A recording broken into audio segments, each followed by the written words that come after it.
Good morning.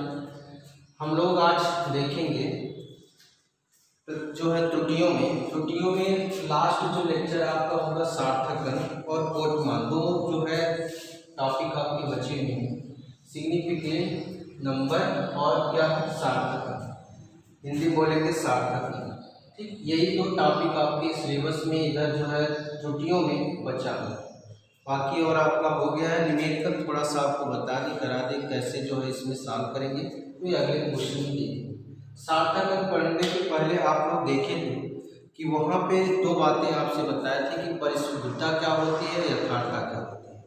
तो किसी मापक यंत्र से जब हम क्या करते हैं, वस्तुओं को क्या करते हैं, उसको मापते हैं, तो दो चीज़ें वहाँ यथार्थता का मतलब हम समझे थे कि वस्तु को कितना जो है कितना गहराई तक उसको माप सकते हैं, मतलब अधिकतम मान कहाँ तक हम गणना कर सकते हैं। तो मान में जो गणना करना था, उस गणना में जो कहेंगे कि दो टॉपिक हमको मिलता था। एक मिलता था हमारा जो है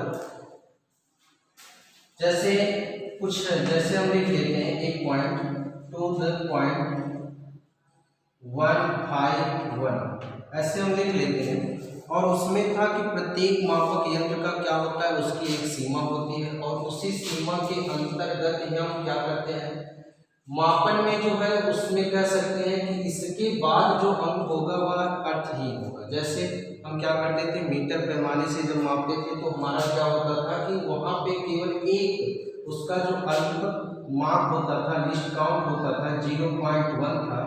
और अगर वही स्क्रू गेज और वर्नियर कैलिपर्स की सहायता से मापते थे, वहाँ पे जो हमको मान प्राप्त होता था क्या, जीरो वर्नियर से मापने पर 0.0 सेंटीमीटर यहाँ तक।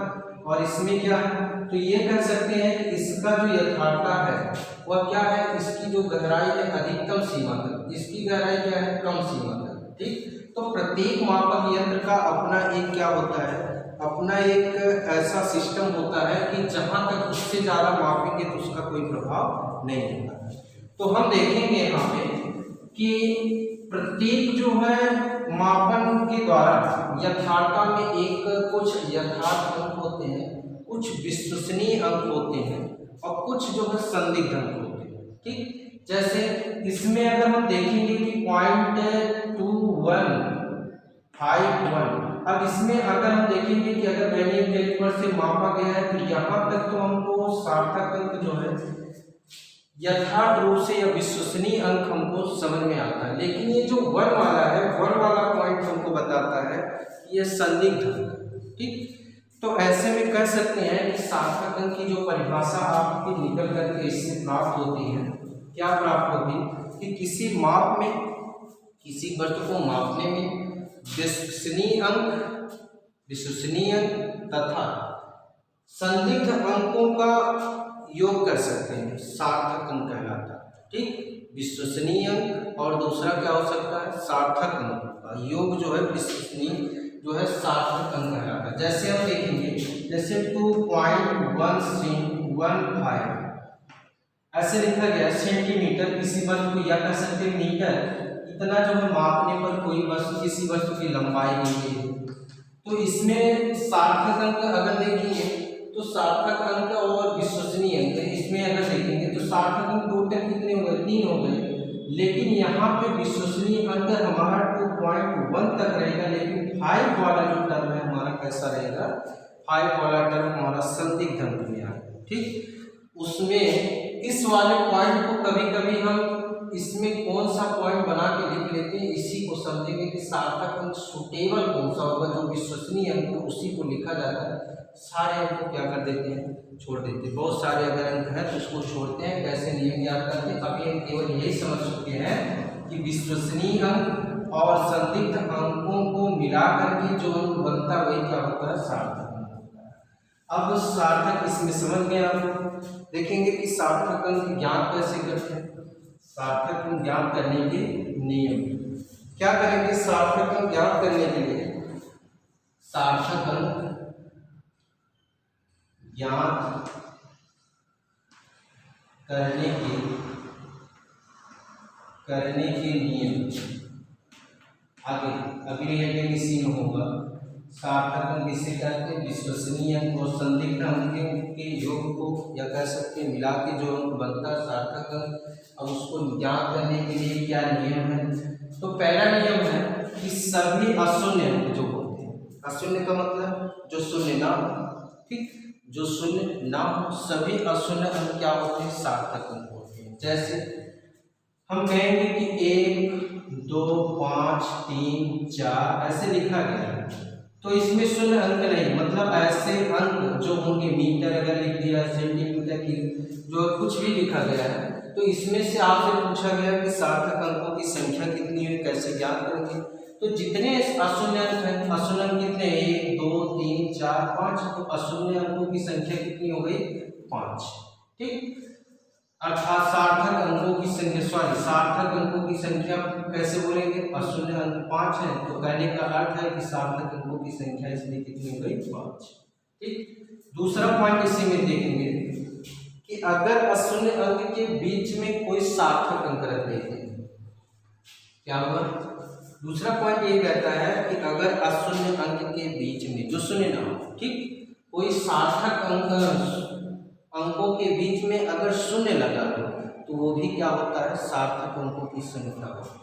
मतलब जैसे 2 0 0 1 0 2, अब इसमें से आपसे पूछा गया कि अशून्य अंक है ये, यहाँ पे अशून्य अंक है, ये शून्य अंक है, ये अशून्य अंक है, तो इसमें से आपसे पूछा गया कि सार्थक अंकों की संख्या कितनी होगी? तो टोटल आप देख करके बताएंगे। देखिए 1 2 3 4 5 6, तो सार्थक अंकों की संख्या कितनी हो गई?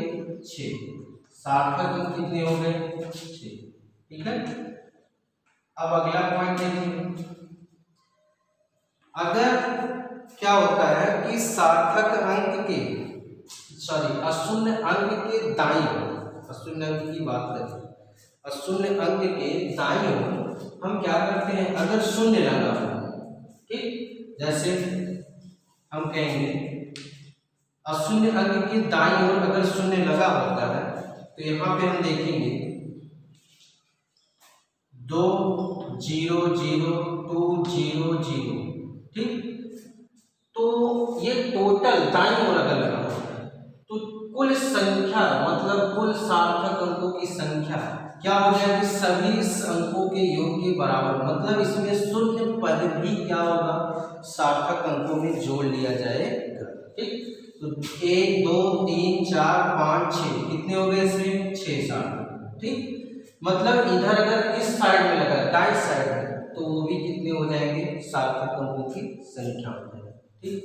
आगे वाले पॉइंट को देखें, अगर अशून्य अंक के, चौथा पॉइंट आपका अगर बना, अगर अशून्य अंक के पहले, ठीक है, जैसे 0 0 2 1 3, अगर अशून्य अंक के पहले शून्य अंक लगा तो क्या होगा? सार्थक अंकों की संख्या, सार्थक अंकों की संख्या अशून्य अंक के बराबर होगी, ठीक। मतलब कहने का अर्थ हुआ शून्य अंक अब इसमें सम्मिलित नहीं होगा। कौन सा सम्मिलित होगा? अशून्य, मतलब 1 2 3, कितने अंक सम्मिलित होंगे? 3, तो सार्थक अंकों की संख्या कितनी हो गई? 3, ठीक। सार्थक अंकों की संख्या, सार्थक अंक कितने आ गए आपके? 3। अगला पॉइंट हम लोग देखेंगे, कहेंगे कि पांचवा पॉइंट, कि अगर जो है अशून्य अंक के बीच में कोई दशमलव लग जाए, अशून्य अंक के बीच में दशमलव लग जाए, तो सार्थक अंकों पर कोई प्रभाव पड़ता नहीं, ठीक। क्या कहेंगे कि इसमें अगर हम देखेंगे तो सार्थक अंकों की संख्या 1 2 3 4, मतलब इसमें सार्थक अंकों की संख्या कितनी हो गई? 4। क्या हुआ है? अशून्य अंक के बीच में या कर सकते हैं कहीं पर अगर दशमलव लगा है तो उसके सार्थक अंकों पर कोई प्रभाव नहीं पड़ता है, ठीक। अब कहेंगे अगला पॉइंट हमारा होगा कि अगर जो है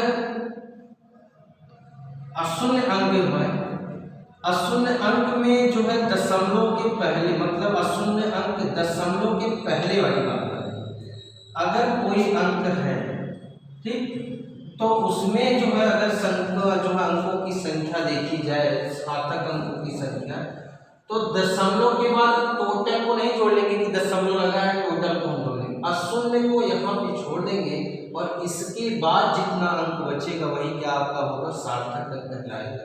ठीक, तो सार्थक अंकों की संख्या कितनी हो गई, 3। अगला पॉइंट हम देख लेते हैं क्या होगा। अगला पॉइंट आपका बनता है कि अगर किसी में जैसे 4 0 0 0 0 ऐसे लिखा गया है, ठीक, तो हम क्या करते हैं, अगर इसमें इसको 10 की घाते या कह सकते हैं 5 1 ऐसे भी लिखा गया है, तो इसको लिख सकते हैं हम 154 गुणे 10 की घाते कितना, 1 2 3 4, तो 10 की घाते कितना हो गया, 4। तब इसमें जो है अगर कोई जो है 10 के घात के पदों में लिखा गया है, इसी प्रश्न में 10 के घात के पदों में लिखा गया है, तो सार्थक अंक बनाने के लिए सार्थक अंकों की संख्या उसमें कितनी होती है, कितनी होती है, 3। देखिए इसमें जो लिखा है प्रश्न लिया गया है, तो सार्थक अंकों की संख्या कितनी हो जाएगी, 3। मतलब ये वाले पद को हम देखते नहीं, ठीक, यहाँ पे जो घात लगा इससे हमसे कोई मतलब नहीं। अगले वाले पद में हम देख लेंगे कि अगर 8वां पॉइंट हम देख रहे हैं कि अगर किसी पद में अशून्य अंक है और दशमलव लगा है, तो कह सकते हैं ऐसे कंडीशन में लिखा गया जैसे 154.231 ऐसे लिखा गया, ठीक। तो हम क्या करते हैं कि यहाँ पे अगर इसको सार्थक अंक के रूप में बनाना चाहते हैं, वैसे तो बता देंगे कितने सार्थक अंक हैं, लेकिन अगर सार्थक अंकों के रूप में लिखना चाहेंगे तो इधर बाकी वाले पद को जो संदिग्ध अंक होंगे उनको छोड़ करके एक अंक क्या कर लेते हैं, कम कर लेते हैं, अर्थात इसको लिख लेंगे 154.24। इस अंक को सार्थक मतलब जो संदिग्ध अंक होगा उसको छोड़ करके विश्वसनीय अंक जो आपका होगा उसी के फॉर्म में लिख लेंगे। तब अगर इसमें देखेंगे तो सार्थक अंकों की संख्या, वैसे तो अगर ऐसे लिखेंगे तो सार्थक अंकों की संख्या बताएंगे 6, लेकिन यहाँ पर सार्थक अंकों की संख्या हो गई 5, ठीक। तो इस फॉर्म के रूप में आप प्रयोग कर सकते हैं। तो आप कहेंगे कि इसी के माध्यम से जो पॉइंट आपको बताया गया, इसी के माध्यम से हम क्या करते हैं, सार्थक अंकों की संख्या को आसानी से क्या कर सकते हैं, ज्ञात कर सकते हैं। अब बात आती है कोटिमान की।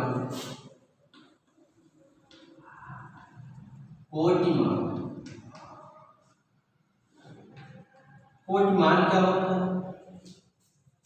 कोटिमान होता है कि मापन में अगर बहुत बड़ी संख्या हो जाती है तो उसमें अगर कई जीरो लगे हैं तो उसको क्या करते हैं, मापन को इस प्रकार सेट करते हैं कि वह किस रूप में हो जाए, वह 10 के घात के रूप में हो जाए। और अगर 10 के मतलब बहुत सारे अगर मापन की संख्या आई है, मापन करने में बहुत ज़्यादा पॉइंट के इधर उधर गए हैं, तो हम यह प्रयास करते हैं कि उसको 10 के घात के रूप में लिखने का। वैज्ञानिक पद्धति यही कहता है, उस सिस्टम को बहुत ज़्यादा अगर संख्या है तो उस सिस्टम को क्या करते हैं, 10 के घात के रूप में लिख देते हैं, ठीक।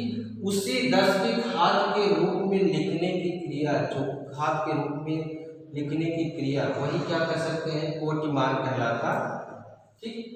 अब ये कोटिमान जैसे होता है, मान लीजिए किसी प्रश्न में दिया गया 3 गुणे 10 की घाते कितना, 4। अब इसमें से आपसे पूछा गया कोटिमानों की संख्या कितनी है, तो इससे नहीं मतलब है, हमको घात से मतलब है कि इसमें कोटिमानों की संख्या कितनी हो गई, 4। लेकिन ये कंडीशन लागू होता है कि जब किसी में 3.14 से क्या हो, अगर ये जो दिया गया पद है ये क्या हो, बड़ा हो, ठीक। मतलब ये अगर हम मानते हैं यन है इसको, तो यन अगर ये पद क्या हो, इससे बड़ा हो, तो वैसे कंडीशन में अगर कोटिमान निकालते हैं तो इस वाले घात वाले पद में एक क्या कर लेते हैं, जोड़ लेते हैं। मतलब जैसे 6.1 गुणे 10 की घाते कितना हो, 5। तब कोटिमान में क्या करेंगे, 6.1 गुणे 10 की घाते 5 के स्थान पर क्या कर लेंगे, इसमें 5 और धन 1 कर लेंगे तो कितना हो जाएगा टोटल 6।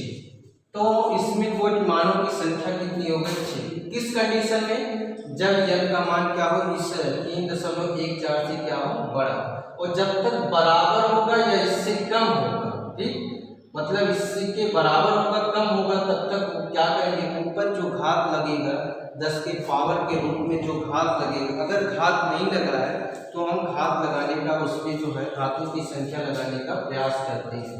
कैसे करेंगे इसको भी देख लेंगे। तो यहाँ पे अगर दिया है किसी प्रश्न में 3.3142 ऐसे दिया है, हम इसमें अगर पूछा गया कि कोट मानों की संख्या कितनी हुई, तो देखिए हम दशमलव को क्या करेंगे, पहला जो प्रयास रहेगा दशमलव को अशून्य अंक, यहाँ पे नहीं अशून्य अंक के एक अंक बाद लगाएं, मतलब बाईं तरफ से एक अंक बाद इस संख्या दशमलव को लगाएं। तो क्या होगा कि यहाँ पर हम इस दशमलव को यहाँ पे लाएंगे तो क्या करना पड़ेगा हमको, अगर हम इसमें जो है कितने से गुणा कर दें, देखिए गुणा करने पर ये संख्या, ये जो दशमलव होगा इधर की तरफ भागेगा दाईं तरफ, अगर इसमें भाग कर दें तो भाग करने का मतलब है कितने से भाग कर दें, यहाँ पे 1 2 अंक, ठीक, तो 2 अंक से अगर हम भाग कर देते हैं मतलब 100 से अगर भाग कर देते हैं तो ये दशमलव यहाँ तक लेके चला आएगा, लेकिन जो ऊपर वाला जितने से भाग करेंगे उतने से गुणा होगा, तो ऊपर वाला पद किस में हो जाएगा, पावर के रूप में हो जाएगा। अर्थात इसको लिख सकते हैं 1.142 गुणे 10 की घाते कितना, 10 की घाते 2, क्योंकि जो भाग वाला टर्म था उसको दशमलव यहाँ लाने में खर्च हो गया, और बाकी जो पद वाला था जैसे ये मीटर में, अब इसमें देखेंगे कि इसमें तो इक्वल है, इसमें पद क्या है लगभग इक्वल है, तो यहाँ पे घातों की संख्या क्या हो जाएगी या कोट मानों की संख्या कितनी होगी 2, ठीक। तो इस प्रकार से हम क्या करेंगे, संदिग्ध कहेंगे कि उसमें सार्थक अंक में संदिग्ध वाला पद और फिर अर्थात विश्वसनीय पद के माध्यम से लिखते हैं, और इसमें घातों के रूप में जो पद हमको दिया रहता है उसके रूप में कोट मान को हम समझते हैं, ठीक।